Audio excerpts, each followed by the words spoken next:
प्रिय आत्मा, समाज परिवर्तन के चौराहे पर इस संबंध में थोड़ी सी बातें कल मैंने आपसे कही। आज सबसे पहले ये आपसे कहना चाहूंगा कि समाज बाद में बदलता है, पहले मनुष्य का मन बदल जाता है।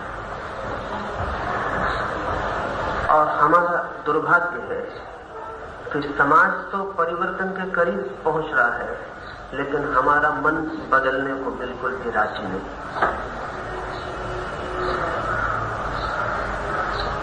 समाज के बदलने का सूत्र ही यही है कि पहले मन बदल जाए, क्योंकि समाज को बदलेगा कौन?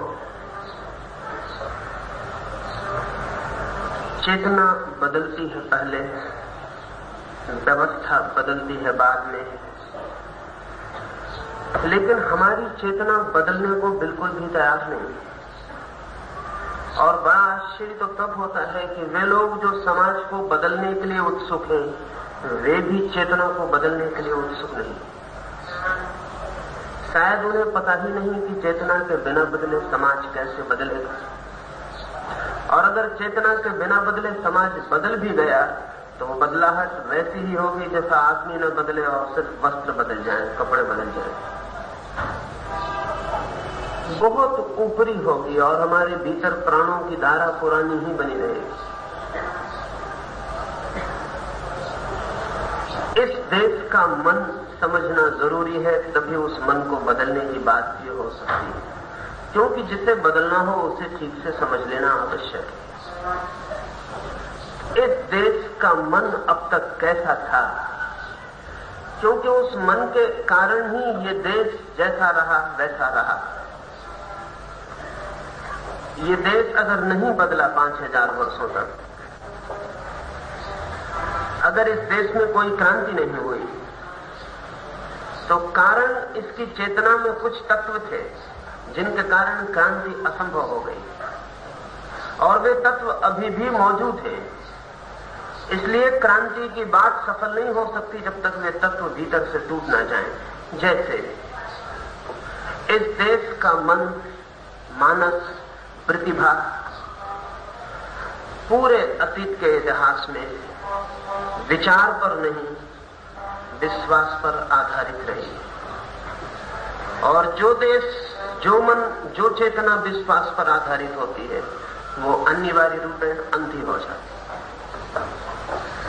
उसके पास सोच विचार की क्षमता क्षीण हो जाती है। मनुष्य के जीवन का ये अनिवार्य वैज्ञानिक अंग है कि हम जिन अंगों का उपयोग करते हैं वे विकसित होते हैं, जिन अंगों का उपयोग नहीं करते वे पंगु हो जाते हैं। एक बच्चा पैदा हो और उसके पैर हम बांध दें, 20 साल बाद उसके पैर खोले, उसके पैर मर चुके होंगे, वो उन पैरों से कभी भी न चल सकेगा। और ये भी हो सकता है कि 20 साल बाद हम उससे कहें कि इसलिए तो हमने तेरे पैर बांधे थे कि तू पैरों से चल ही नहीं सकता है, और तब वो भी हमारी बात पर भरोसा करेगा, क्योंकि चल के देखेगा और गिरेगा। अगर आंख बंद रखी जाए 20 वर्षों तक तो आंखें रोशनी खो देंगी। हम जिस हिस्से का प्रयोग बंद कर देंगे वो समाप्त हो जाएगा। जीवन का आधारभूत नियम है कि हम जिस हिस्से का जितना प्रयोग करते हैं वो उतना विकसित होता है। जिंदगी ऐसी है जैसे कोई आदमी साइकिल चलाता है, वो जब तक पैडल चलाता है तब तक साइकिल चलती है, पैडल रोक लेता है साइकिल भी रुक जाती है। ऐसा नहीं है कि आपने 2 घंटे पैडल चला लिए तो अब कोई चलाने की जरूरत नहीं, पैडल चलाते ही रहना पड़ेगा। मनुष्य की प्रतिभा विचार से विकसित होती है, विश्वास से कुंठित हो जाती है। भारत का मन आज भी विश्वासी है। ऐसा नहीं है कि बूढ़ा आदमी विश्वासी, जिसे हम युवक कहते हैं वो भी उतना ही विश्वासी। और तब बहुत ही निराशा भी प्रतीत होती है कि क्या हो सकेगा। युवक इतना विद्रोह करते हुए दिखाई पड़ते हैं, वो विद्रोह बहुत ऊपरी है, उस विद्रोह में बहुत गहरे प्राण नहीं। क्योंकि भीतर उस युवक के मन में भी वही विश्वास की दुनिया अभी भी खड़ी हुई है। मैं एक इंजीनियर के घर का उद्घाटन करने गया। बड़े इंजीनियर हैं, जर्मनी से शिक्षित हुए हैं और पंजाब के एक बड़े नगर में उन्होंने मकान बनाया। मेरे लिए रुके थे कि मैं आऊं तो उनके मकान का उद्घाटन करूं। मैं गया, उनके मकान का फीता काट रहा था, तब मैंने देखा कि मकान के सामने एक हंडी लटकी हुई, हंडी के ऊपर आदमी के बाल और हंडी पे आदमी का चेहरा बना हुआ है। मैंने पूछा ये क्या है? उन्होंने कहा कि मकान को नजर न लग जाए। मैंने कहा कि इंजीनियर होकर तुम जर्मनी से लौटे, मकान को भी नजर लगती है? वे कहने लगे कि नहीं, मैं तो नहीं मानता हूं, लेकिन और सब लोग कहते हैं तो मैंने सोचा हर्ज क्या है। मैंने कहा हर्ज बहुत बड़ा है, क्योंकि जब जर्मनी से लौटा हुआ इंजीनियर भी मकान को नजर लगाने का इंतजाम करता हो, बचाने का, तो पास पड़ोस का ग्रामीण आदमी क्या करेगा? उसे भरोसा मिलेगा कि ठीक है। तुम शिक्षित होकर अशिक्षित मान्यताओं को बल दे रहे हो। मैं एक डॉक्टर के घर में मेहमान था कलकत्ते में, सांझ को निकलता था, मुझे लेके जा रहे, उनकी लड़की को छींक आ गई। उन्होंने कहा 1 मिनट रुक जाए। मैंने उनसे कहा आप डॉक्टर हो और भली भांति जानते हो कि आपकी लड़की की छींक से मेरा कोई भी लेना देना नहीं, और आपकी लड़की को छींक आए तो किसी के रुकने की कोई जरूरत नहीं, और भली भांति जानते हो कि छींक के आने के कारण क्या है। डॉक्टर ने कहा भली भांति जानता हूं कि छींक क्यों आती, लेकिन रुकने में हर्ज क्या है? वो हमारा जो भीतर गहरे में दबा हुआ मन है, वो समझौता खोज रहा है, कंप्रोमाइज खोज रहा है। अब ये डॉक्टर का चेतन मन जानता है कि छींक का क्या अर्थ, लेकिन इसका अचेतन है, इसका अनकॉन्शियस है जो समाज ने इसे दिया। वो कहता है रुक भी जाओ, दोनों के बीच समझौता कर लो। जानते हैं कि छींक क्यों आई है, लेकिन फिर भी न जानने के समय में जो विश्वास बनाया था वो भी काम कर रहा है, वो भी हटता नहीं। विद्यार्थी आंदोलन करेगा, मोर्चे उठाएगा, हड़तालें करेगा, विरोध करेगा, कांच तोड़ेगा, बसें जलाएगा, और परीक्षा के समय वो भी हनुमान जी के मंदिर के पास दिखाई पड़ेगा। परीक्षा के वक्त वो भी हाथ जोड़ कर प्रार्थना करने लगे। परीक्षा के समय उसे भी परमात्मा वापस सार्थक मालूम होने लगे। हमारा ऊपर का मन तो शिक्षित हुआ है, उसने थोड़ा बहुत सोच विचार शुरू किया है, लेकिन भीतर का गहरा मन अब भी विश्वास में दबा है। उस गहरे मन को बिना बदले हुए ये समाज परिवर्तित नहीं हो सकता है।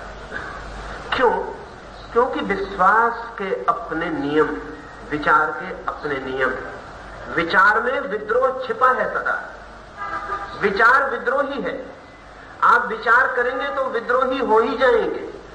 अगर विचार किया तो आपको बहुत चीजें गलत दिखाई पड़ने लगेंगी, और जो गलत दिखाई पड़ने लगेगा उसके साथ खड़े रहना असंभव हो जाएगा। इसलिए दुनिया के सभी शोषक, चाहे वे राजनेता हो और चाहे धर्म गुरु हो, मनुष्य के मन को विचार करने से रोकने का सारा इंतजाम करते हैं, क्योंकि विचार विद्रोह ले आएगा। आज नहीं कल विचार के पीछे विद्रोह की छाया आने ही वाली है। इसलिए विचार को ही तोड़ दो ताकि विद्रोह ना आ सके, और विचार की जगह विश्वास के बीज बो, क्योंकि विश्वास कभी विद्रोह नहीं करता। विश्वास विद्रोह कर ही नहीं सकता। जितना बिलीविंग माइंड है, जितना विश्वास करने वाला चित्त है, उतना अविद्रोही, प्रतिगामी, रिएक्शनरी, पुराने को पकड़ के रुका रहने वाला मन होता है। हम अब भी विश्वासी हैं, इसलिए समाज बदलेगा नहीं। समाज के वस्त्र ही बदल पाएंगे, आत्मा नहीं। और आत्मा पुरानी हो और वस्त्र नए हो जाएं तो अत्यंत बेचैनी शुरू हो जाती है, क्योंकि समाज का व्यक्तित्व तब सिजोफ्रेनिक हो जाता है। समाज के व्यक्तित्व के 2 हिस्से हो जाते हैं, और विपरीत हिस्से एक ही साथ समाज में हो जाते हैं। तब भीतर इनर टेंशन और एक आंतरिक तनाव और विरोध और द्वंद्व और तकलीफ शुरू हो जाती है। ये हमारी स्थिति। हम सिजोफ्रेनिक खंड खंड, विरोध खंडों में बढ़ जाने के लिए तैयार खड़े। पुराना मन अपने सूत्रों के साथ काम कर रहा है, नए मन की परत ऊपर से बैठती जा रही है। पुराने मन में मनु है, याज्ञवल्क्य है, नए मन में मार्क्स और फ्रायड और सब एक साथ। और भारत का मन एक अजीब तरह की खिचड़ी हो गया है, जिसमें सफाई नहीं है, जिसमें क्लैरिटी नहीं है, जिसमें स्पष्ट निर्णय नहीं है, और जिसके पास स्पष्ट रेखाओं वाला व्यक्तित्व नहीं है, जिसके भीतर सब है, जिसके पास बैलगाड़ी की दुनिया में पैदा किए गए विश्वास है और जेट की दुनिया में पैदा किए गए विचार है। हजारों सदियों का फासला एक ही साथ मौजूद है। हमारी सड़क जैसी हालत है हमारे मन की भी। उस पर बैलगाड़ी भी चल रही है, उस पर कार भी चल रही है, उससे भैंस भी गुजर रही है, उससे ऊंट भी निकल रहा है, उससे पैदल आदमी भी जा रहा है, ऊपर हवाई जहाज भी उड़ रहा है। हजारों सदियां एक साथ सूरज की सड़क पर देखी जाती है। ऐसा ही हमारा मन भी है, उसमें भी हजारों सदी है, और हर सदी के दिए गए अलग अलग विश्वास, विचार, वो सब इकट्ठे हो गए। इस चित्त को समझ लेना जरूरी है, अन्यथा बदलना मुश्किल हो जाए। इसलिए पहली बात आपसे ये कहना चाहता हूं, अगर समाज में परिवर्तन चाहिए और चाहे बिना कोई उपाय नहीं है, तो हमारे मन के विश्वास के आधार अलग कर देने होंगे। विचार करना शुरू करना पड़ेगा। विचार करना कष्टपूर्ण है, विश्वास करना सुविधापूर्ण, कन्वीनियंट, क्योंकि विश्वास करने में हमें कुछ भी नहीं करना पड़ता, सिर्फ विश्वास करना पड़ता है। विचार करने में हमें बहुत कुछ करना पड़ता है। विचार करने में हमें ही निष्कर्ष तक पहुंचना पड़ता है। विचार में एक यात्रा है, विश्वास में विश्राम है। तो भारत का मन विश्राम कर रहा है हजारों साल। विश्वास की छाया में आंख बंद किए पड़ा है, मान लिया है, इसलिए खोजने की जरूरत नहीं रही। इसलिए भारत में साइंस पैदा नहीं हो सकती थी। सबसे पहले सारी पृथ्वी पर सबसे पहले ये जमीन सभ्य हुई। सबसे पहले पृथ्वी पर इस जमीन ने भाषा को जन्माया। सबसे पहले पृथ्वी पर इस जमीन को गणित का बोध आया। जिनके पास सारे सूत्र आ गए थे सबसे पहले, वो आज सबसे पीछे खड़े हैं। एक मिरेकल, एक चमत्कार। गणित हमने खोजा। ये 1, 2, 3, 4 से 9 तक की जो गिनती है, ये सारी दुनिया में हमसे फैली। ये हमसे गई सारी दुनिया। लेकिन आइंस्टीन हम पैदा नहीं करते, आइंस्टीन कोई और पैदा करता। न्यूटन हम पैदा नहीं करते, वो कोई और पैदा करता। सबसे पहले जिन्होंने गणित पैदा किया, गणित की ऊंचाइयां वे क्यों न छू सके? सबसे पहले जिन्होंने भाषा पैदा की, वे विचार की ऊंचाइयां क्यों न छू सके? आज से कोई 5000 साल पहले हमने सभ्यता को सबसे पहले जन्म दिया, लेकिन हमने नींव भर के छोड़ दी, ऊपर का भवन नहीं बनाया। वो भवन किन्हीं औरों ने बना लिया है। आज हम उन्हीं के सामने भीख मांगते हुए खड़े। दुनिया की सारी भाषाएं करीब करीब संस्कृत से जन्मी। रूस की भाषा में कोई 20% शब्द संस्कृत के, लिथुआनियन में कोई 75% शब्द संस्कृत के, ग्रीक या रोमन या अंग्रेजी या जर्मन, सारी भाषाएं संस्कृत से उधार। गणित हमसे फैला और सारी जगत में गया, लेकिन विचार हम न कर पाए और हम विश्वास से गिरते चले गए। विश्वास ने जो हो गया उसे स्वीकार करके बैठ गया। फिर 5000 साल उसने कोई यात्रा न की। वो अपनी संस्कृत की किताब लिए दोहराता रहा, बार बार दोहराता रहा, आवृत्ति और पाठ करता रहा। जो उसने पा लिया था उसका गुणगान करता रहा। लेकिन ध्यान रहे, जो हमने पाया है उसे भी बचाना हो तो रोज नए को पाते रहना होता है। जो हमने पा लिया है उसकी सुरक्षा के लिए भी रोज नए को पाने की जरूरत पड़ती है। एक आदमी धन कमाता है, अगर उसने 10,000 रुपए पा लिए हैं तो वो भली भांति जानता है कि 10,000 भी न बचेंगे अगर 11,000 नहीं पैदा किया जाता है। ये 10,000 भी बचाने हैं तो 11,000 पैदा होता रहना चाहिए, नहीं तो ये 10,000 भी खो जाएंगे। इस जगत में या तो आगे जाओ या पीछे जाना पड़ता है। खड़े होने के लिए कोई उपाय नहीं। यहां ठहर के खड़े नहीं हो सकते। अगर अपनी ही जगह पे भी खड़ा रहना हो तो भी आगे के लिए दौड़ते रहने की जरूरत पड़ती है। और अगर किसी ने सोचा कि जहां खड़े हैं वहीं खड़े रहे तो आगे जाना बंद हो जाता है, पीछे जाना तत्काल शुरू हो जाता है, क्योंकि जगत में दो ही गतियां हैं, बढ़ो या गिरो, रुक नहीं सकते। एडिंगटन ने अपने संस्मरणों में एक बहुत अद्भुत बात लिखी।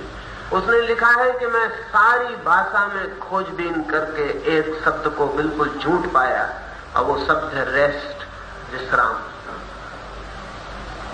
रेस्ट जैसी कोई स्थिति जगत में है ही नहीं। एक क्षण को भी कोई चीज ठहरी हुई नहीं है, या तो आगे जा रही या पीछे जा रही, जा रही। बुद्ध तो कहते थे है शब्द का प्रयोग ही गलत है, क्योंकि प्रत्येक चीज हो रही है की स्थिति में कोई चीज नहीं। हम कहते हैं नदी है, गलत कहते हैं, नदी हो रही है। हम कहते हैं बूढ़ा है, गलत कहते हैं, बूढ़ा हो रहा है। हम कहते हैं जवान है, गलत कहते हैं, जवान हो रहा है। हर चीज होने की हालत में, है की हालत में कोई भी चीज नहीं, कोई चीज कहीं ठहरी हुई नहीं, सब चीजें हो रही हैं। लेकिन भारत विश्वास को पकड़ के होने की प्रक्रिया छोड़कर है की प्रक्रिया में विश्राम करने लगा। हाँ, विश्वास एक जरूर ऐसी चीज है जो है। तो एडिंगटन अगर मुझे मिलता तो उससे मैं कहता कि तुम गलत कहते हो।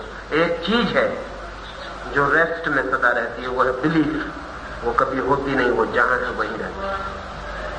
विश्वास जो है वो सदा ठहरा हुआ है, उसमें कोई गति नहीं, कोई कंपन नहीं, कोई आगे पीछे कुछ भी नहीं, वो जहां है वहीं। इसलिए विश्वास जगत में सबसे मरी हुई चीज है, क्योंकि जिंदगी का लक्षण है होना, मृत्यु का लक्षण है न होने की स्थिति में हो जाना। विश्वास मरी हुई चीज है, लेकिन मरी हुई चीजें कन्वीनियंट होती, सुविधापूर्ण होती। अगर आपके घर में 10 आदमी जिंदा हैं तो बहुत तरह के उपद्रव होंगे, और अगर 10 आदमी मरे हुए हैं तो कोई उपद्रव नहीं होगा। मरघट पे कोई उपद्रव होते? कोई उपद्रव नहीं। जिंदगी के साथ उपद्रव है, मृत्यु के साथ कोई उपद्रव नहीं। हमें शायद ये समझ में आ गया कि विश्वास के साथ सुविधा से जी सकेंगे। नहीं, मैं आपसे कहता हूं विश्वास के साथ सुविधा से मर सकेंगे। जीना हो तो जीना तो सुविधा के साथ नहीं हो सकता। जीना हो तो श्रम के साथ होगा, जीना हो तो परिवर्तन के साथ होगा, जीना हो तो संघर्ष के साथ होगा। विचार के साथ विद्रोह है, विश्वास के साथ संतोष है। विचार के साथ गति है, विश्वास के साथ मृत्यु है। विश्वास के साथ अतीत है, विचार के साथ भविष्य।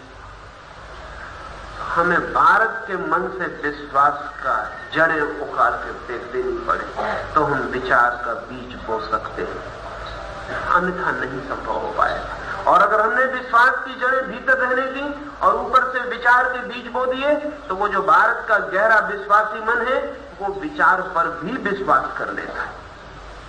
मेरे पास भी विश्वासी इकट्ठे हो जाते, वो मुझ पे ही विश्वास कर लेते। अब मेरा जैसा आदमी बिल्कुल भरोसे का नहीं, उस पर विश्वास करना ही नहीं चाहिए, लेकिन मेरे पास भी कोई आ जाता है, वो कहता है हम तो आपकी बात को बिल्कुल मानते, आप जो कहते हैं बिल्कुल ठीक, हमारी बड़ी श्रद्धा आपके प्रति हो गई।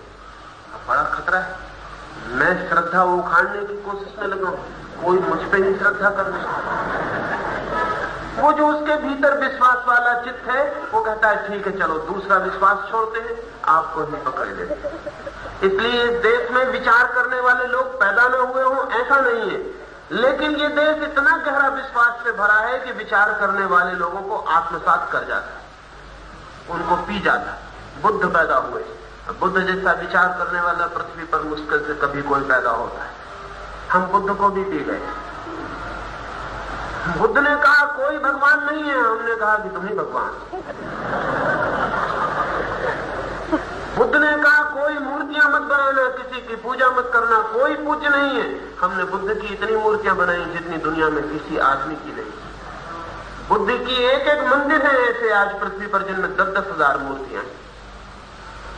बुद्ध की मूर्तियां इतनी बनी कि दुनिया पहली दफे बुद्ध की मूर्तियों के द्वारा ही मूर्तियों से परिचित हुई। इसलिए जब हिंदुस्तान के बाहर मूर्तियां गई तो सबसे पहले बुद्ध की मूर्तियां गई। इसलिए अरब में और ईरान में और इराक में जब पहली दफे मूर्तियां गई तो बुद्ध की गई। उन्होंने पूछा ये क्या है, तो लोगों ने कहा ये बुद्ध है। इसलिए उनके पास मूर्ति का जो शब्द है वो है बुद्ध। बुद्ध का बिगड़ा हुआ रूप। उन्होंने समझा कि ये बुद्ध ही उनके लिए मूर्ति का पर्यायवाची बन गया। बुद्ध का बिगड़ा हुआ रूप। बुद्ध परस्त का मतलब है बुद्ध परस्त। और बुद्ध ने कहा था मेरी मूर्तियां मत बनाना। ये मुल्क बहुत अद्भुत है। इसके अचेतन मन में विश्वास इतना गहरा है कि इसने कहा कि इतना अच्छा आदमी पैदा हुआ बुद्ध, जिसने हमें सिखाया मूर्तियां ना बनाना, तो कम से कम इसकी मूर्तियां तो बनाए,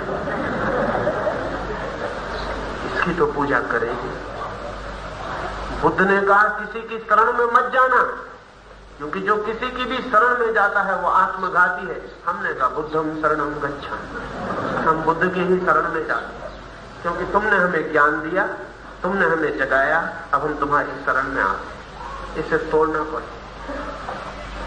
इसलिए हम 25 सदियों में ऐसा नहीं कि हमने विचारक पैदा नहीं किए, हमने विचारक पैदा किए, लेकिन विश्वास के सागर में विचार की बूंदें खो गई, गिरी और खो गई, गिरी और खो गई, और हम उनको आत्मसात करते चले। दूसरे मुल्कों ने विचार को आत्मसात नहीं किया। दूसरे मुल्क विचार से लड़े और लड़ने में उनको बदलना पड़ा। यूनान ने सुकरात को सूली पे चढ़ा दिया, हमने बुद्ध की पूजा कर दी। अब ये मैं आपसे कहूंगा कि यूनान को बुद्ध अगर मिलते तो वो उनको भी सूली पे चढ़ा देते, क्योंकि वो कहते कि गलत है ये बात, हम विश्वासी हैं तो हम विचार की बात न मानेंगे। लेकिन ये विचार की यात्रा शुरू हो गई।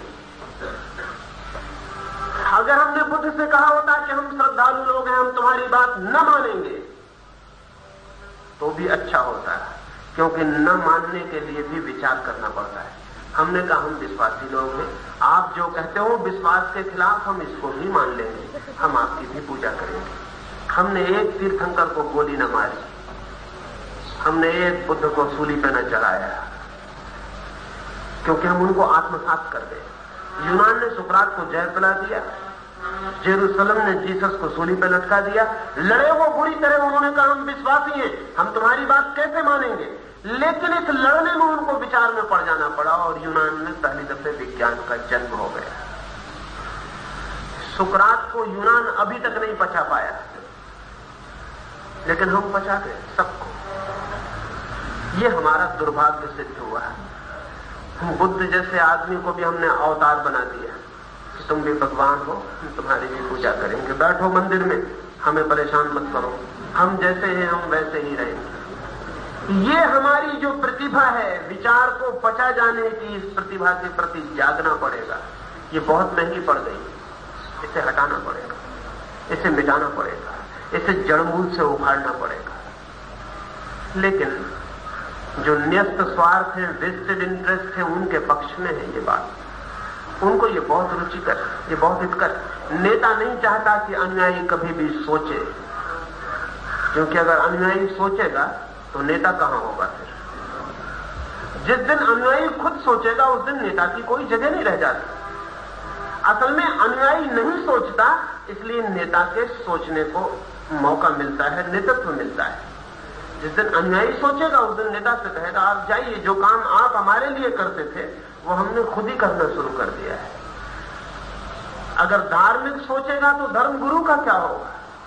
इसलिए दुनिया में जो न्यस्त स्वार्थ है, वे न्यस्त स्वार्थ विश्वास का शोषण कर रहे हैं। मैं एक कहानी निरंतर कहता रहा हूं, बहुत प्रीतिकर है मुझे, वो आपसे भी कहूं। सुना है मैंने कि किसी गांव में एक छोटी सी तेली की दुकान पर एक सुबह एक विचारक गया। जब वो तेल ले रहा है तब उसने देखा कि पीछे तेली का कोल्हू चल रहा है, और बैल जो है बिना किसी के हाथ के कोल्हू को चला रहा है।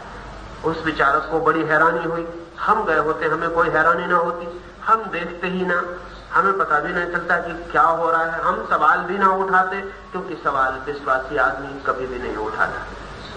विश्वासी आदमी के पास जवाब रेडीमेड रहते हैं, सवाल बिल्कुल नहीं रहते। उस विचारक ने कहा कि आश्चर्य, ये बैल तुम कहां से ले आए? ये बैल हिंदुस्तानी मालूम नहीं पड़ता।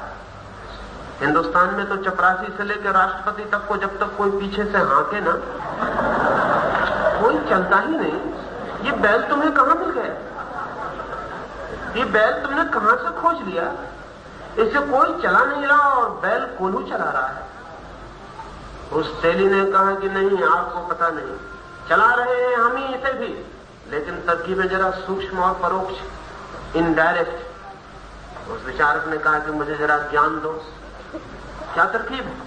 उस कोल्हू के चलाने वाले मालिक ने उस तेली ने कहा जरा ठीक से देखो, बैल की आंखों पे पट्टियां बनी। बैल को दिखाई नहीं पड़ता कि कोई पीछे चला रहा है कि नहीं चला रहा।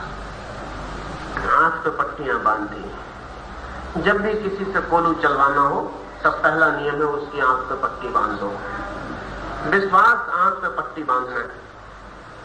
आंख मत खोलो। जो आंख खोलेगा वो नरक जाएगा।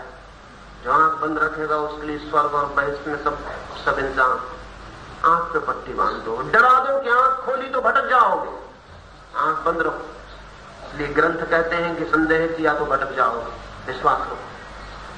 उस विचारक ने कहा ये मैं समझ गया, लेकिन बैल कभी रुक के भी तो पता लगा सकता है कि पीछे कोई हाँकने वाला है या नहीं। उस तेली ने कहा कि अगर बैल इतना ही समझदार होता तो पहली तो बात है आंख पे पट्टी न बांधने देता, और दूसरी बात है अगर बैल इतना ही समझदार होता तो बैल तेल बेचता, हम कोल्हू चलाते।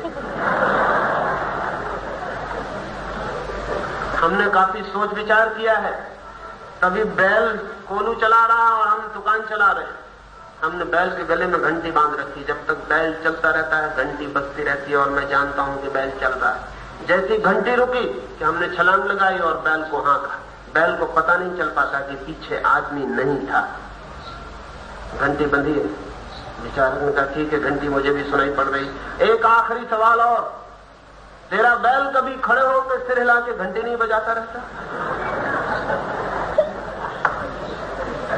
उस तेली ने कहा महाराज जरा धीरे बोलो, कहीं बैल ना सुन ले,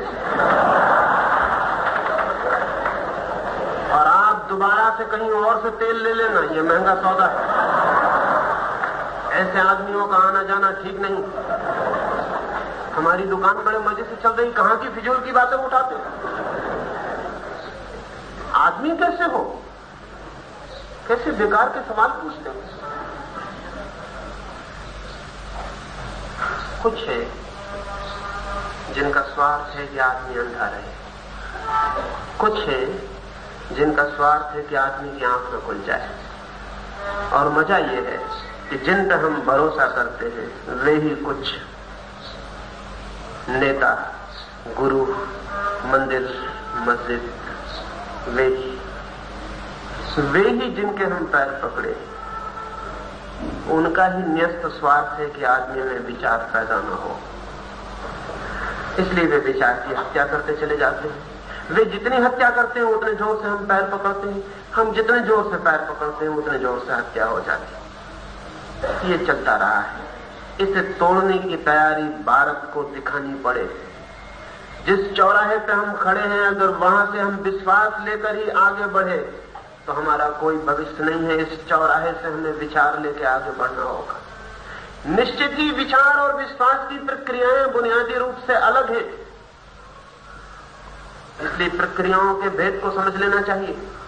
आइंस्टीन से किसी ने मरने के कुछ दिन पहले पूछा कि आप एक विचारक में और एक विश्वासी में क्या फर्क करते हैं? आइंस्टीन ने कहा मैं थोड़ा सा ही फर्क करता हूं। अगर विचारक से 100 सवाल पूछो तो 99 सवालों के संबंध में कहेगा मुझे मालूम नहीं, और जिस एक सवाल के संबंधों से मालूम होगा तो कहेगा कि मुझे मालूम है, लेकिन जितना मुझे मालूम है उतना कह रहा हूं। ये उत्तर अंतिम नहीं, अल्टीमेट नहीं।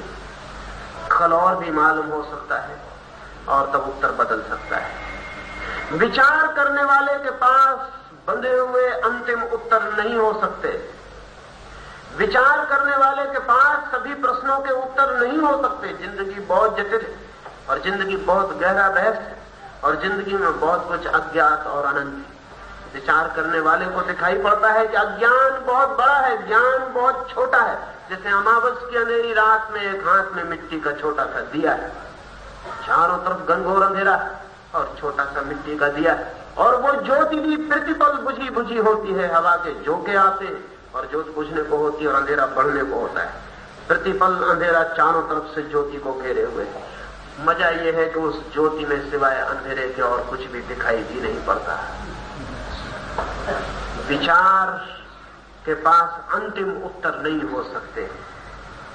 विचार के पास ज्यादा से ज्यादा काम चलाऊ उत्तर हो सकते हैं, और विचार के पास सभी उत्तर नहीं हो सकते। विश्वास के पास सभी उत्तर है, और काम चलाऊ नहीं है, अल्टीमेट है, आखिरी।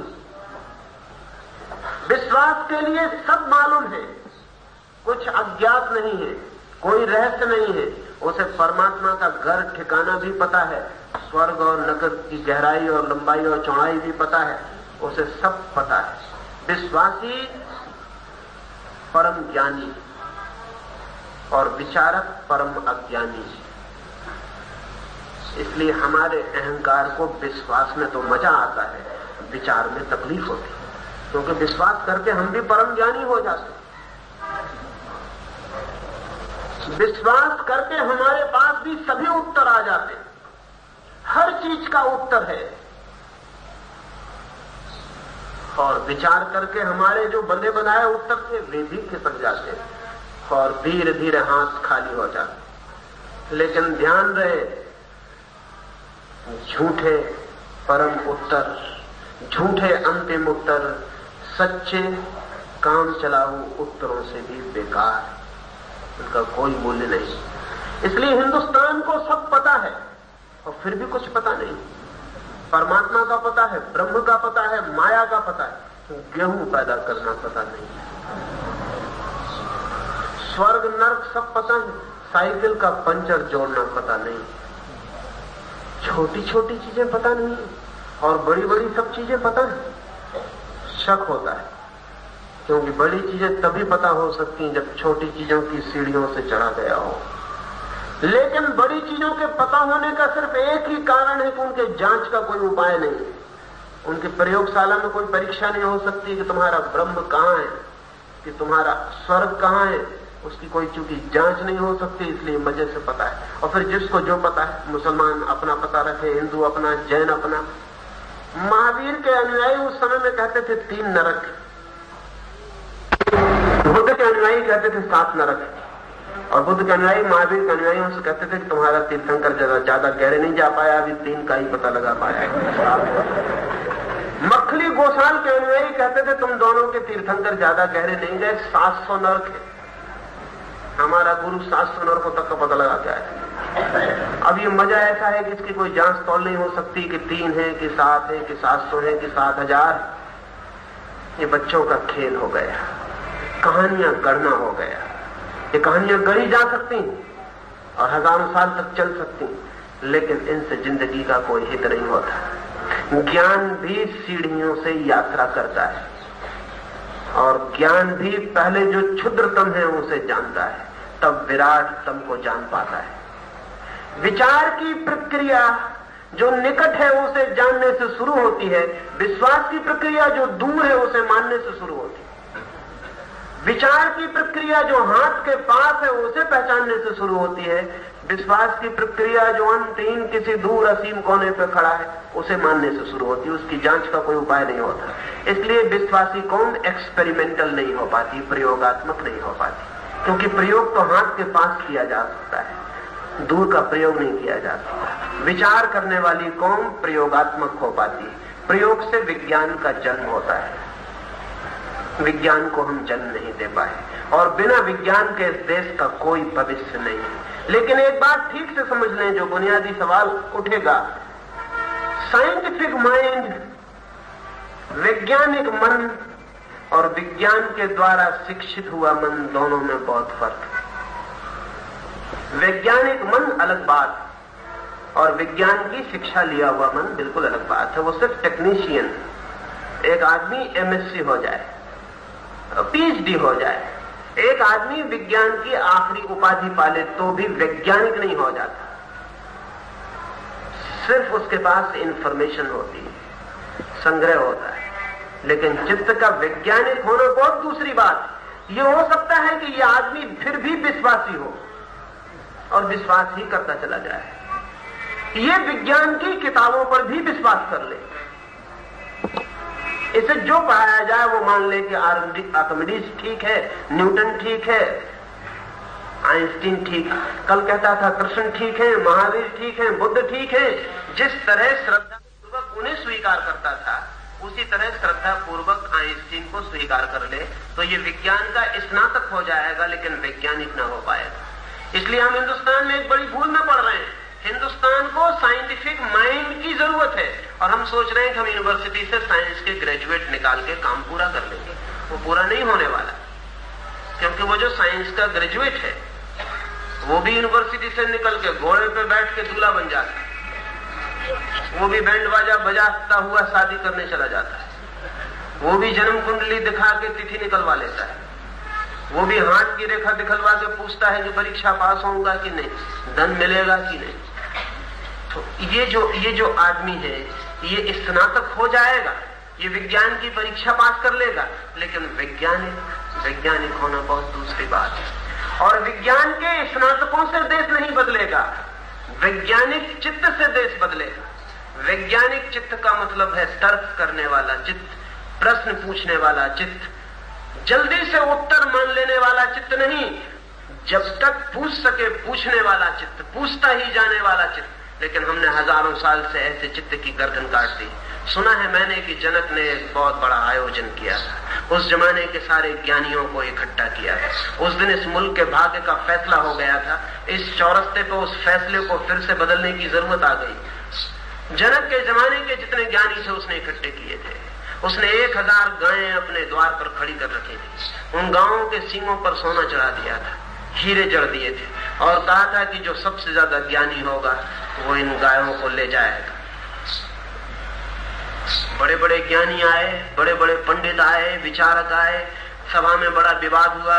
पीछे याज्ञवल्क्य को खबर मिली, वो भी आया, वो अपने शिष्यों को लेके आया। वो दरवाजे के भीतर घुसा और उसने शिष्यों से कहा कि जाओ गायों को तो पहले घर ले जाओ, निपटारा हम पीछे कर लेंगे। गायें धूप में खड़ी बहुत थक गई होंगी। सारी सभा घबरा गई, जनक भी कुछ बोल ना सका, लेकिन कोई भी ये ना समझा कि इस तरह दंभ की भाषा बोलने वाला आदमी ज्ञानी नहीं हो सकता। याज्ञवल्क्य भीतर गया आकड़ता हुआ, उसने सबको हरा दिया। तब एक स्त्री गार्गी खड़ी हुई और गार्गी ने याज्ञवल्क्य से प्रश्न पूछने शुरू किए। याज्ञवल्क्य उसके प्रश्नों से घबराने लगा, क्योंकि दंभ जो है वो सदा अज्ञान के ऊपर खड़ा होता है, प्रश्नों से बहुत घबराता है, श्रद्धा मांगता है। गार्गी पूछती ही चली गई। याज्ञवल्क्य ने आखिर में कहा कि जो भी है सब ब्रह्म है। गार्गी ने पूछा कि मैं ये जानना चाहती हूँ ब्रह्म किस पर आधारित। याज्ञवल्क्य ने कहा गार्गी अब जवान बंद कर, अन्यथा तेरा सिर नीचे गिरा दिया जाएगा। और उस सभा के सारे लोग चुपचाप बैठे सुनते रहे और जनक भी चुपचाप सुनता रहा। उस स्त्री ने ठीक सवाल पूछा। वो स्त्री के पास एक वैज्ञानिक बुद्धि थी, लेकिन याज्ञवल्क्य के पास एक विश्वासी बुद्धि थी और उसने कहा कि तेरा सिर गिर जाएगा नीचे अगर और सवाल पूछेगी। ये अति प्रश्न हो गया, ये सीमा के बाहर जाना है, ब्रह्म का आधार मत पूछ। बस जब हम कहते हैं अति प्रश्न हो गया तब भी वैज्ञानिक चित्त मर जाता है। असल में वैज्ञानिक चित्त के लिए अति प्रश्न है ही नहीं, ऐसा कोई प्रश्न नहीं है जो न पूछा जा सके। और अगर ऐसा कोई प्रश्न जो नहीं पूछा जा सकता तो उसे तो सबसे पहले पूछा जाना चाहिए, क्योंकि वो जरूर गहरे में जिंदगी का प्रश्न होगा जो नहीं पूछा जा सकता। गार्गी चुप हो गई, वो सभा चुप हो गई। याज्ञवल्क्य गायों को घेर के चला गया। उस दिन से 5000 साल हो गए, हमने अति प्रश्न नहीं पूछे। और जब अति प्रश्न नहीं पूछे तो हिम्मत टूटती चली गई। फिर हमने प्रश्न ही पूछना बंद कर दिए, फिर हम जवाबों पर ठहर गए। अब हमारे पास जवाब सब है, प्रश्न बिल्कुल नहीं है। हर चीज का उत्तर है, सवाल बिल्कुल नहीं है। और गांव गांव गुरु बैठे हैं, नगर नगर गुरु घूम रहे हैं, साधु हैं, सन्यासी हैं, मुनि हैं। वो लोगों को समझा रहे हैं श्रद्धा रखो, श्रद्धा रखो, श्रद्धा रखो। वो लोगों को सुला रहे। अच्छा था कि जहर पिला देते, श्रद्धा से कम खतरनाक सिद्ध होता। आदमी मर जाता तो ठीक था। आदमी जिंदा भी है और आत्मा मर गई है। वो प्रश्न पूछने से जो तेजस्विता आती है, संघर्ष करने से विचार के जो बल आता है, आग में गुजरने से प्रश्न की जो निखार आता है, वो सब खो गया, सब मंदा हो गया। इस चौरस्ते पर मैं दोहरा के याज्ञवल कहीं सुनते हो तो उनसे कहना चाहता हूं कि गार्गी अब अति प्रश्न पूछेगी और याज्ञवल गाय वापस लौटा जाओ, अब ये चलेगा नहीं। अति प्रश्न पूछे जाएंगे, अति प्रश्न के पूछने से विज्ञान जन्मता है, लेकिन हम कोई प्रश्न नहीं पूछते। विचार प्रश्न पूछता है, विश्वास उत्तर स्वीकार करता है। ध्यान रहे, प्रश्न पूछ के भी उत्तर मिलते हैं, लेकिन वे अपने होते हैं। बिना प्रश्न पूछे भी उत्तर मिलते हैं, वे सदा दूसरे के होते हैं। दूसरे का उत्तर कभी किसी देश की प्रतिभा को आगे नहीं बढ़ा पाता। अपना उत्तर चाहिए, और अपना उत्तर उसी के पास होता है जिसके पास अपना प्रश्न हो। जिसके पास अपना प्रश्न ही नहीं, उसके पास अपना उत्तर कैसे हो सकता है? उस पास बारोट, बासे, उधार उत्तरों का संग्रह होता है, जिनके नीचे छाती दब जाती है और आदमी डूब जाता है। हिंदुस्तान अपने रेडीमेड बासे उत्तरों में दब के मर गया, डूब गया है। हमारी प्रतिभा का निखार नहीं है, धार नहीं है हमारी प्रतिभा पर, ये धार पैदा करनी पड़े। इसलिए पहला सूत्र आपसे कहता हूं, विश्वास नहीं विचार, श्रद्धा नहीं संदेह, बिलीफ नहीं डाउट। संदेह जितने जोर से हमें पकड़ ले, जीवन के सारे प्रश्नों को संदेह पकड़ ले, उतने जोर से हम विचार में लग जाएंगे। मजा यह है कि संदेह पकड़ता है तो विचार करना ही पड़ता है। बचने का उपाय नहीं, कोई एस्केप नहीं, भागने का सुविधा नहीं। अगर संदेह पकड़ेगा तो विचार करना ही पड़ेगा, और अगर संदेह नहीं पकड़ेगा तो विचार की कोई जरूरत ही नहीं रह जाती। अनावश्यक है विचार, व्यर्थ का श्रम है। हम एक एक बच्चे को श्रद्धा सिखा रहे हैं। बाप अपने बेटे से कह रहा है विश्वास रखो, क्योंकि मैं जो कहता हूं वो ठीक ही होगा, क्योंकि मैं उम्र में बड़ा हूं, मैं बाप, मैं अनुभवी हूं। होंगे अनुभवी जरूर हैं बाप, उम्र में बड़े हैं, लेकिन जिंदगी जो सबसे बड़ा पाठ सिखा सकती थी उससे चूक गए। वो ये था कि किसी पे श्रद्धा मत थोपना, अन्यथा उसके विचार का जन्म नहीं हो पाएगा। उस पर श्रद्धा थोप रहा है, बाप थोप रहा है, माँ थोप रही है। उन्हें सुविधा है, क्योंकि बच्चों के सवाल तकलीफ में डालते हैं, अति प्रश्न हो जाते हैं। अगर उत्तर दो तो वो और गहरी बातें पूछेंगे। इसलिए बाप पहले ही सचेत हो जाता है कि ऐसी बातें न पूछ ले जिनके उत्तर मुझे पता नहीं। इसलिए वो पहले ही डंडा उठा लेता है कि बस अब आगे मत पूछना, यही बात खत्म करो, हम सब जानते हैं और तुम भी जान लोगे जब उम्र आएगी, अनुभव आएगा। बच्चे प्रश्न पूछते आते हैं, बूढ़े उत्तर लिए हुए मर जाते हैं। सब बच्चे फिर से प्रश्न उठाना चाहते हैं, वे ही जो दुनिया में पहली दफा बच्चों ने उठाए होंगे, लेकिन हम उनकी गर्दन दबा देते हैं। और हमारी शिक्षा उन्हें संदेह नहीं सिखाती, हमारी शिक्षा सिर्फ उन्हें उत्तर सिखाती है। गुरु भी डंडा लिए उनको उत्तर ठोक ठोक के सिखाता रहता है। पूरी हमारी शिक्षा की व्यवस्था उत्तर सिखाने की व्यवस्था है। हम कंप्यूटर की तरह आदमी को फीड कर देते हैं, हर चीज का उत्तर बता देते हैं। टिम्बकटू कहाँ है बता देते हैं, ये रहा। अफ्रीका कहाँ है, ये रहा। पानी कैसे बनता है, ऐसे बनता है। सब उत्तर दे देते हैं। और 20-25 वर्ष की इस अत्यंत अमानवीय शिक्षा के भीतर से गुजरकर, जिसमें बाप, माँ, भाई, परिवार, शिक्षक सब सम्मिलित थे, बच्चे की प्रतिभा प्रश्न पूछना बंद कर देती। फिर वो प्रश्न पूछती ही नहीं, फिर उत्तर बांध के बैठ जाती है और वो आदमी मर गया। सच बात यह है कि हम मर बहुत पहले जाते हैं, दफनाए बहुत बाद में जाते हैं। बड़ा फासला होता है मरने और दफनाने में।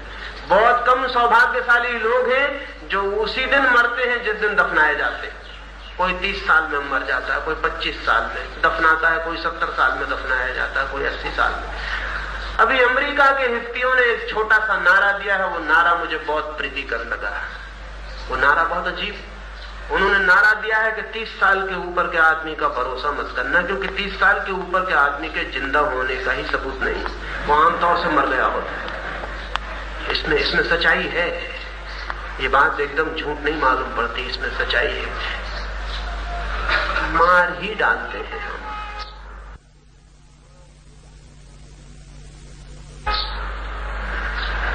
ये हमें प्रक्रिया बदलनी पड़े, एक एक घर में प्रश्न को जगाना पड़े। सब सहयोगी हो सकते हैं प्रश्नों को जगाने में। और अगर बच्चों के प्रश्न जगाए जाएं, उनको संदेह दिया जाए और शिक्षा के द्वार पर वे बड़े प्रश्न पूछते हुए पहुंचे और शिक्षा के मंदिर से लौटते वक्त और बड़े प्रश्न लेकर लौटे, तो मुल्क का सारा मन जो सो गया है वो जग सकता है। वो आज जग सकता है, कोई कारण नहीं है, लेकिन उसमें बड़ी तकलीफें हैं। क्या होगा उनका जो विश्वास पर ही जी रहे हैं और विश्वास पे बहुत कुछ जी रहा है? क्या होगा उनका जो विश्वास पर ही टिके हैं और विश्वास पे बहुत कुछ टिका है? क्या होगा उनका जिनका विश्वास ही सारा शोषण है? उन सबको बड़ी बेचैनी छा जाती है, उन सबको बड़ी कठिनाई हो जाती है। इसलिए वे संदेह उठाने वाले लोगों से भयभीत, वे घबराए हुए, वे चाहते हैं कि संदेह मत उठाओ, क्योंकि संदेह बगावत ले आ सकता है। इसलिए वे चाहते हैं लोगों को संतोष सिखाओ, ताकि संतोष बगावत को मार दे। अभी रासायनिक बड़ी खोजें हुई हैं, LSD है, मेस्कलिन है, और तरह के ड्रग्स खोजे गए हैं, और कुछ ऐसी केमिकल व्यवस्था भी कल्पना में आ गई है जिससे मनुष्य के भीतर से असंतोष को दूर किया जा सकता है। बहुत दूर नहीं है वो दिन कि हम गांव के पानी की झील में ऐसे केमिकल्स डाल दें कि सारे गांव के लोग अपने अपने नल से पानी पीते रहें, उन्हें पता भी न चले, और उनके भीतर से असंतोष समाप्त हो जाए। जब मैं भी एक रासायनिक क्रांति पर एक किताब पढ़ रहा था, और जब मुझे ये पता चला कि इस तरह के द्रव्य खोज लिए गए हैं जो आदमी के भीतर से अशांति को, असंतोष को, विद्रोह को छीन सकते हैं, तो मेरा मन हुआ उस लेखक को एक पत्र लिखूं कि तुमने अब खोजे ये बड़ी पुरानी खोज है, भारत ने 5000 साल पहले खोज ली,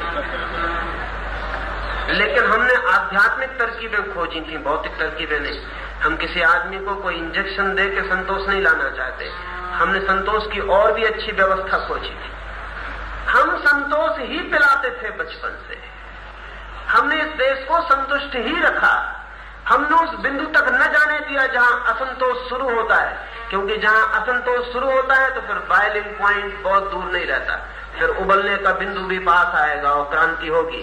असंतोष है आग, अगर बढ़ती चली जाए तो एक बिंदु पर एवापोरेशन, पानी भाप बनेगा, छलांग लगेगी, क्रांति हो जाएगी। इसलिए हम संतोष सिखाते रहे। हम कहते हैं संतोष सबसे बड़ा धर्म, संतोष से बड़ा अधर्म नहीं हो सकता, क्योंकि धर्म का मतलब अगर गति है, अगर धर्म का मतलब विकास है, अगर धर्म का मतलब प्रगति है, अगर धर्म का मतलब रोज आगे जाना है, तो संतोष धर्म नहीं हो सकता, असंतोष धर्म होगा। हम सिखाते हैं कि संतोष जिसे मिल गया उसे सब मिल गया। नहीं, बात उल्टी है। संतोष जिसे मिल गया उसे सब नहीं मिल जाता। हाँ, सब जिसे मिल जाए उसे संतोष जरूर मिल सकता है, लेकिन हम संतोष को पहले पिला देते हैं और तब सब यात्रा बंद हो जाती है, डबरा बन जाता है। एक नदी अगर संतुष्ट हो जाए तो तालाब बन जाएगी, सागर नहीं बन सकती। कैसे बनेगी सागर? नदी संतुष्ट हो जाए तो जाए कहां? पहाड़ों को तोड़े क्यों, लड़े क्यों पत्थरों से, मार्ग क्यों बनाए, अनजान अपरिचित खाइयों खड्डों में भटके क्यों? सागर का क्या भरोसा है? सागर होगा ही इसका क्या पता है?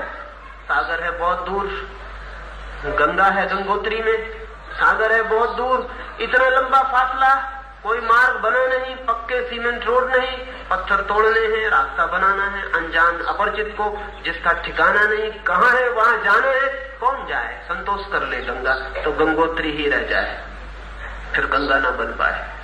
मालूम है गंगोत्री पे गंगा बहुत बड़ी नहीं है, हो भी नहीं सकती, तो सागर से मिलते समय बड़ी होती। अमेजान नदी दुनिया की सबसे बड़ी नदी है। अमेजान नदी में दुनिया का सबसे ज्यादा पानी है, लेकिन अमेजान नदी जहां से निकलती है वो जगह सब भारतीयों को घुमाने जैसी, और कहीं उन्हें ले जाने की जरूरत नहीं।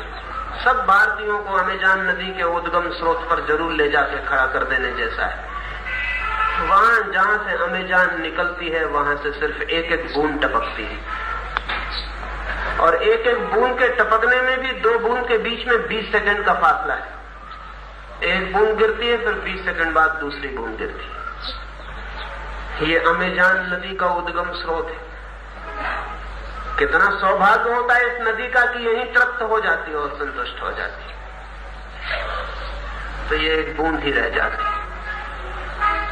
शायद बूंद भी न रह जाती, लेकिन ये अमेज़न सागर बन जाती, यात्रा करती है असंतोष की, और आगे और आगे और आगे भागी चली जाती है। भारत की प्रतिभा बूंद रह गई है, सागर नहीं बन पाई, संतोष पकड़ गया है। जो है चुपचाप स्वीकार कर लो। हमारे सारे शिक्षक समझा रहे हैं आवश्यकताएं कम करो, हमारे सारे शिक्षक समझा रहे हैं सिकुड़ो सिकुड़ो सिकुड़ो, बिल्कुल बूंद रह जाओ। हमारे शिक्षक समझा रहे हैं सब सिकुड़ो।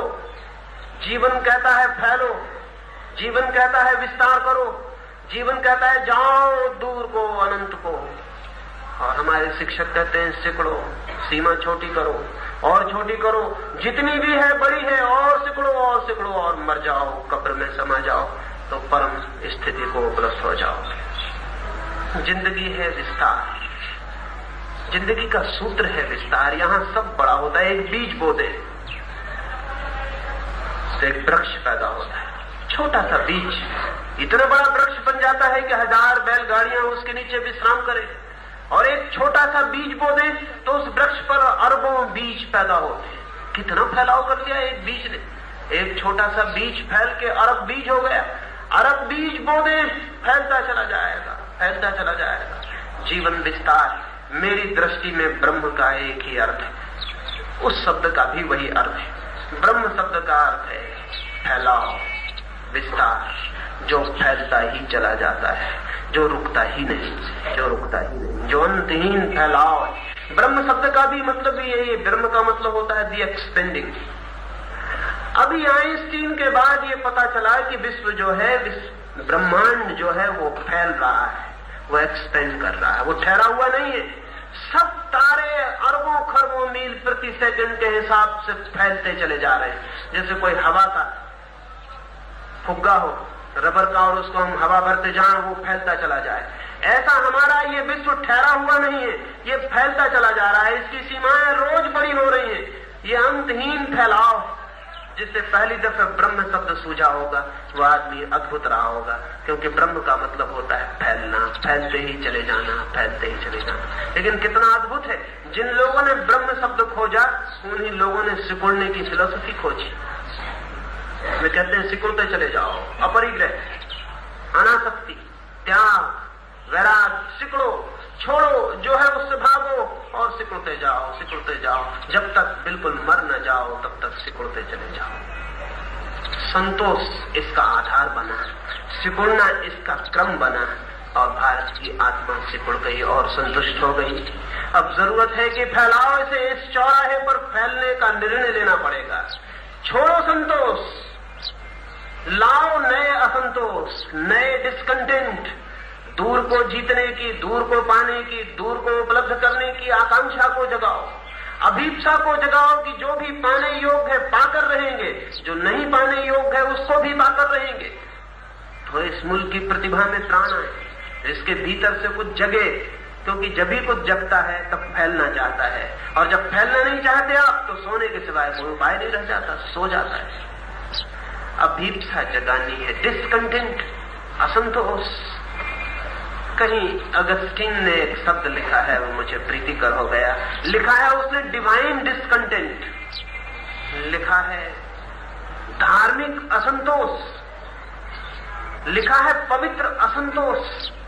सच में असंतोष से ज्यादा पवित्र और कुछ भी नहीं, क्योंकि असंतोष गति है, विकास है, परिवर्तन है, क्रांति है। इसलिए आज की चर्चा में ये सूत्र दोहरा दूं और बात पूरी करूं। विश्वास नहीं चाहिए विचार, अंधापन नहीं चाहिए संदेह, अंधे विश्वासों की श्रृंखलाएं नहीं चाहिए वैज्ञानिक चिंतन, संतोष नहीं चाहिए असंतोष, अगति नहीं चाहिए गति, चाहिए अभीप्सा अनंत को जीत लेने की, फैल जाने की। काश भारत के मन में अनंत की यह अभीप्सा जाग जाए तो हम अपनी सोई हुई आत्मा को पुनः जगा सकते हैं। और ध्यान रहे, जागा हुआ भारत ही निर्णय ले सकेगा कि इस चौराहे से कहां जाएं। सोया हुआ भारत तो इसी चौराहे पे अफीम खा के सोया रहेगा। अफीम के हमने अच्छे अच्छे नाम रखे। किसी अफीम की पुड़िया पे लिखा है राम नाम, किसी अफीम की पुड़िया पे लिखा है भगवत भजन, किसी अफीम की पुड़िया पे कुछ और, किसी अफीम की पुड़िया पे कुछ और। अफीम की पुड़ियां तैयार हैं, भक्तगण अफीम की पुड़ियां लेके चौरस्ते पे सो रहे हैं। और आप पूछते हैं कि समाज परिवर्तन के चौराहे पर और समाज अफीम खा के सोया हुआ है। कौन परिवर्तन, कैसा चौराहा, कहां जाना है? झंझट में मत पड़ो, अफीम लो, सो जाओ। सोने से ज्यादा सरल सुविधापूर्ण और कुछ भी नहीं है। इस संबंध में जो भी प्रश्न हो वो आप लिख देंगे, कल सुबह उनके हम बात कर सके। मेरी बातों को इतनी शांति और प्रेम से सुना, उससे अनुग्रहित हूँ और अंत में सबके भीतर बैठे प्रभु को प्रणाम करता हूँ।